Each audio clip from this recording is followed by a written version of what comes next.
Well, hello, this is Brad Fain, and I'm here today on Living a Good Life, and I'm super excited for today because we're going to shift gears and we're going to talk about Arizona parks and the parks that we have in this great state.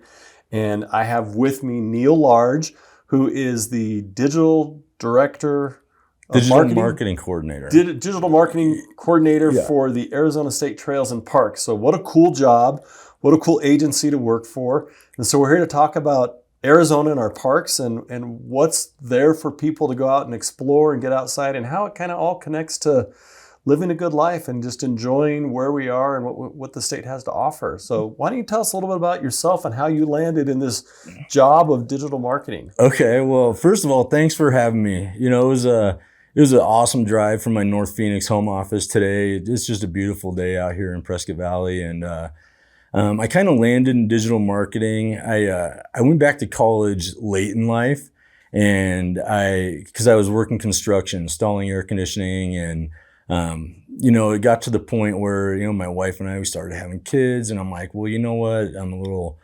The summer drains me, the summer heat, being in attics and stuff. So I went back to college and got a communications degree from ASU. Awesome. And then I started working at Facebook, just a local thing in Phoenix, a little cell that sold advertising on Facebook. And it wasn't super gratifying. My mom, of all people, was like, I found the perfect job for you. She printed it out and gave it to me, and it was a job at state parks as digital marketing coordinator, and aligned with a lot of the stuff I did in school, plus, a lifetime of living in Arizona and being outside. So I'm like, oh, wow, this is a perfect opportunity for me to share my love of the outdoors with a large group of people, and hopefully some of them catch on and are as experienced gratifying things outside like I have over the course of my life. Awesome. So just your mom found the job, you applied, and it all worked out, and you got the job. So how long have you been with the state parks? 6 years now. Awesome. Yeah. And I've loved it. We've done a lot of growth over the years that I've been there, and I've been able to watch trajectory on a lot of the things that I track, like website traffic and social media and stuff like that, really skyrocket, So what is your role in digital marketing with our state parks? What's your goal? What are you trying to accomplish with that? Who are you trying to reach? I'm trying to reach people online, essentially. Okay. So a lot of the content that I create for our website, so I just wrote a page about Quadamundis yesterday, and it'll be up on the website soon. So we just try to share information for people about the outdoors to get them excited. And there's so many different aspects of the outdoors. There's the animals, there's the birds, there's hiking, mountain biking. There's so many different avenues that we can take. So there's a lot of content that we have to continually put out. And on the website, azstateparks.com, there's a page called Outdoor Resources. And on that page, you can find all the cool stuff that we've written that kind of hits on all these different recreation types and opportunities for people to do. So is it connected with tourism and trying to get people who aren't living in Arizona per se to say, hey, this is a great state to live in because look at all the parks we have as a part of rounding out people's lives? Or is it just trying to get our current residents like, hey, there's this great asset that you pay for. It's the state, it's your park. Right. Get out and enjoy it. Well, we work with tourism on a lot of stuff. Okay. There's a lot of things we partner on, like the Appreciate AZ campaign they did, which they hooked up with Leave No Trace and came out with the Appreciate AZ 7 tenets of, just recreating responsibly outside. But generally we focus on whoever sees our content, and they could be anywhere. When we put stuff online, people can see it anywhere. Generally, we focus on residents, although there are times that we advertise in some of the same places that tourism does to kind of piggyback on the work they've been doing, I guess, So do people know the difference between when they're on a state park and when they're on a town or a municipal park? I mean, is there an overlap there? We hope so. We hope they do. Is yours mostly, would people say a state park is a trail, where a municipal park maybe has a ball field or some other element to it? Well, it could be. I mean, state parks are there to preserve that area, so we have over 30 of them throughout the state, you know, anywhere from in all corners of the state, on the Colorado River, southern Arizona, central Arizona, north central where we're at today. So the problem we run into is people not recognizing between a national park and a state park. Yeah, so like the Grand Canyon or Saguaro National Park or any of the other great national parks we have in Arizona, because we do have a ton of parks that aren't even state parks, and they're all really great. So anything in the national forest would be it'd be whatever's on the national forest. Yeah, so I can't think of any specific parks that are within a national forest, but like a national park is kind of like its own separate thing. Yeah. So what's the biggest state park? The biggest land-wise? Biggest or most popular? There's a couple that are really popular. Kartchner Caverns down south. Yep. I mean, you got those caves, right? They've been forming for, I mean, I'm not 100% sure how long they've been forming, but it's like hundreds of thousands of years. And they got stalagmites, stalactites, and just a lot of cool features in there. And when you walk into these caverns, it really is like a breathtaking experience, because even I'd worked for state parks for like 2 years before I went down to the caverns. And, you know, I wrote about them and stuff. And then when I saw them, it took my breath away. I was like, whoa, this is like way cooler than I could have ever imagined it being. Yeah, so Kartchner's cool. Plus, there's a lot of neat trails around there. They go right up into the Whetstone Mountains. And I have a soft spot for the Southern Arizona Sky Islands. I love spending time down there. And I'm an Arizona native, and I've been down there a bunch over the years. Funny little fact there. I've never been to the Sky Islands. Okay. I know them. Okay. And I know them because of my iFit bike. And I was doing a ride. Right. And my trainer, that's where we were all in Southern Arizona. And one of the rides was the Sky Islands. We were up and around. So I saw them on my screen. Oh, nice. I've never been there, but I know. I'm like, hey, I know those. Oh, yeah. You got to check them out. A lot of them have cool roads. People bike up there. Yeah. Mount Lemmon, there's a road that goes all the way to the top, and that's just gorgeous up there. There's some of the burned stuff from that recent Bighorn fire, but then you go past it and get up into the pines eventually. You know. Very cool. So, I mean, I see your face lighting up when you talk about parks. So, from your perspective, how are parks integral to living a good life in Arizona? Well, the cool thing about parks is a lot of them are near some sort of metropolitan area, right? And so they're a quick escape. So you guys are in, Prescott Valley. So say you're having a rough day, rough week, stressing out a little bit, and it's scientifically proven that spending time outside is going to, lower your heart rate, reduce stress levels. And you guys have so many quick escapes right here to do that. So, I mean, I'm a huge proponent of, if you're feeling a little stressed, get outside and start looking at stuff. But I understand that, a lot of people are kind of new to the outdoors, and they might not know exactly what they should be doing out there. So is there like rules or etiquette when you're in the state parks? Like, so to encourage people to get out, don't be afraid, but here are some simple rules to follow? Right. Yeah. I mean, just treat the area like you'd want somebody to treat your house, I mean, don't litter, take everything out there, like all your snack wrappers and everything. If you can't find a receptacle, take them out with you. Don't harass the wildlife.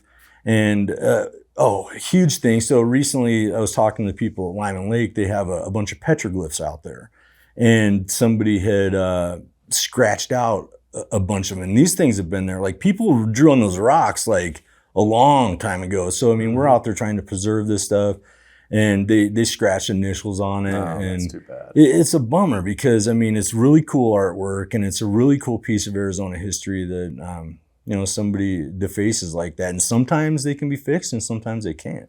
Oh, that's too bad to hear. Yeah, don't deface that. That's historic, and right. So cool for people to be able to see what happened hundreds of years ago. It's so cool. Yeah. So give our viewers some ideas of where they can go locally to enjoy the parks. Well, locally, there's four parks pretty close to this area. 3 of them are recreation parks, and one of them is a historic park. Okay. I talked about Kartchner being a great park, but I also like Dead Horse Ranch State Park in Cottonwood. Okay. And that's probably like an hour maybe from here or so. And I like it because the fishing's great there. I mean, in the wintertime, it's stocked with rainbow trout by the Arizona Game and Fish Department. And throughout the year, there's, bass and catfish that live there too. But the cool thing is, so we were there last year, we were fishing, we had filmed a segment, one of our podcast episodes down by the Verde River.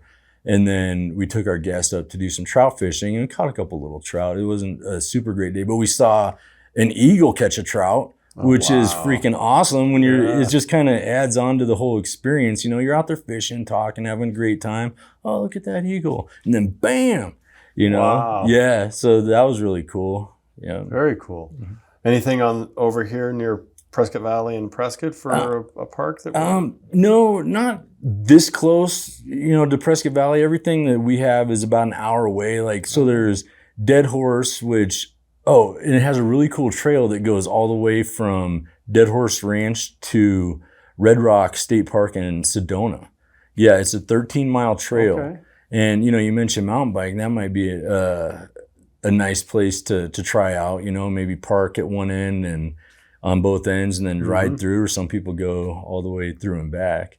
Nice. But the cool thing about Dead Horse also is there's so many of the huge cottonwood and sycamore trees that every time of year it kind of offers something different. Like in the summertime, it's just this green canopy. It's shady. There's, summer tanagers, all these colorful birds. And then in the fall, obviously they change color into kind of this golden hue. And then wintertime, when all the leaves fall off of those trees, some people might think that it doesn't look that great without leaves, but I think it just adds another element to it. It looks kind of creepy, and it's a cool vibe, Yeah, very cool. Yeah. And up in Sedona. So up, what's that road? 89 out of here that goes north up to Sedona. So there's two parks up there, a Red Rock State Park and Slide Rock State Park. Red Rock has a bunch of great trails. There's the Miller Visitor Center that has a ton of cool interactive information about area wildlife and geology. Cool. My favorite trail with that one is the Eagle's Nest Trail. It's not even that difficult a trail, but it takes you to this really cool overlook with a bench up there. And, you can just sit up there and look at all the red rock escarpments all over surrounding you almost. Very nice. I remember Slide Rock when I was younger. That was the senior ditch day. Everybody would go to Slide Rock. So are the kids still going to Slide Rock? Because it's fun to it's cruise still, down that. It's a lot of fun. And it's a super popular park in the summertime. But that park also it's open year round, and it offers something that is pretty unique to this part of Arizona. It's a working apple farm. So there's apple trees there's orchards, that have all these apple trees, and they pick them. People can actually go up there and pick apples this time of year and take them home. Really? Yeah. And they're pretty good. And so is that you have to pay to go in and pick them, or are they just? I think it comes with admission. Okay. You have to check on our events section of our website, but it might be included with admission. So the apple trees are a part of the park. They're part of the park, and cool. a really cool byproduct of that is all of the Coos white-tailed deer that come in to also get the apples that are there. So visitors are able to watch them interacting and eating these apples. And as the year kind of progresses and the leaves start to change, this park has like a rainbow of colors. Like up on the side of Oak Creek Canyon, there's some bright red, orange, yellow. So, I mean, even if you aren't in that area in the summertime, but you still want to check out Slide Rock, it's worth it just because it's absolutely gorgeous. And you have a chance to see some really cool birds and wildlife. Very cool. So good opportunity to see wildlife with the apples around. Yeah. That's good to know because people want to see the wildlife. And you got to find those spots where they're a little more desensitized to humans being around. And so you can check them out. Yeah, they let you watch them there. Yeah. They're safe. They're safe. and we always put out the disclaimer, keep your distance from the wildlife just because, for your safety on one hand, but on the other hand, we want to keep them around for everybody to enjoy. If they keep feeling that pressure and people spook them, then they're not going to be around. Very good. So we talked about some of the trails you like, some of the parks around Kartchner's Cavern down in southern Arizona. Anything that jumps out at you up in northern Arizona? People want to head north for the day and like Flagstaff area? Flagstaff or Yeah. beyond, yeah. Well, Flagstaff, we've got Reardon Mansion State Park. It's a historic building up there that tells the story of the Reardon family that lived there. It's this beautiful old like log cabin that's really close to NAU, and they give tours up there, and the staff up there is so knowledgeable, and they absolutely love giving tours. Northern Arizona, Lyman Lake, like I spoke about earlier, that's in St. John's, Arizona. Okay. And that is, north of Greer, like half an hour or so. Okay. And it's giant lake. There's no motor restrictions there. So it's the biggest lake in that part of the state with no motor restrictions. So like water skiing and stuff like that is absolutely epic there because there's not a lot of people on the water. And it's a big lake. So, you got room to do tricks. I mean, I don't do it, but I see those guys out there doing that stuff, and it's crazy. So not heavily trafficked. Not a lot, yeah. It's just far. Yeah. Yeah. Now, what's happening along the Colorado River? Any good parks that people should consider over there? Yeah, the Colorado River is it's an awesome area. It's an ancient river, and there's a lot of recreation there. Probably the main park along that river is at Lake Havasu State Park. I mean, everybody knows Havasu. It's the spring break destination, but it's also the rest of the year a place where you can camp right on the beach, or get a cabin right on the beach and relax. Rent a boat at our concessionaire. So. I did that years ago with the Boy Scouts. Yeah? Yeah, we jumped in on the Colorado River just right near where 40 crosses it. Okay. And so it was a short float with the Scouts, but then we went down to that state park in Havasu and we camped there. Oh, nice. For a night or two before we came home. So it was a lot of fun. It's a great environment, and if you pick the right time of year, you're not there with all the college kids, so it can be very enjoyable. Yep. Yeah, they've got a really cool trail. It's a really short trail there, but it has all the native plants in the area, and there's interpretive signs. And every time I've been on that trail, there's just a bunch of like hummingbirds, and we saw a bull snake last time just hanging out. Nice. So it's cool. But then a little bit further south on the lake, you got Cattail Cove. That's also on Lake Havasu. And south of there, still towards Parker, there's Buckskin Mountain and River Island State Parks. And they're on the river. And they all offer, great Colorado River fishing. But we kind of say Cattail is like a little toned down version of Havasu. So it's a little bit more remote and quieter still, even at Lake Havasu on like a quiet time of year. So if you're not ready to embrace the bigger lake with all the people, then Cattail would be a good place to check out. It's a good place, and it's an awesome park. Awesome. Yeah. So we could probably talk about trails. I can just see you rattling them off all day long here. So for our listeners, if they want to engage, what's the best way for them to learn about what parks are out there, how to get to them, what they might offer them? azstateparks.com. Okay. Our website has so much information about all of these parks. It has information about different recreation options that are out there, fishing, mountain biking, hiking, OHV. OHV is huge now. Because during COVID, everybody went out and bought all these OHVs.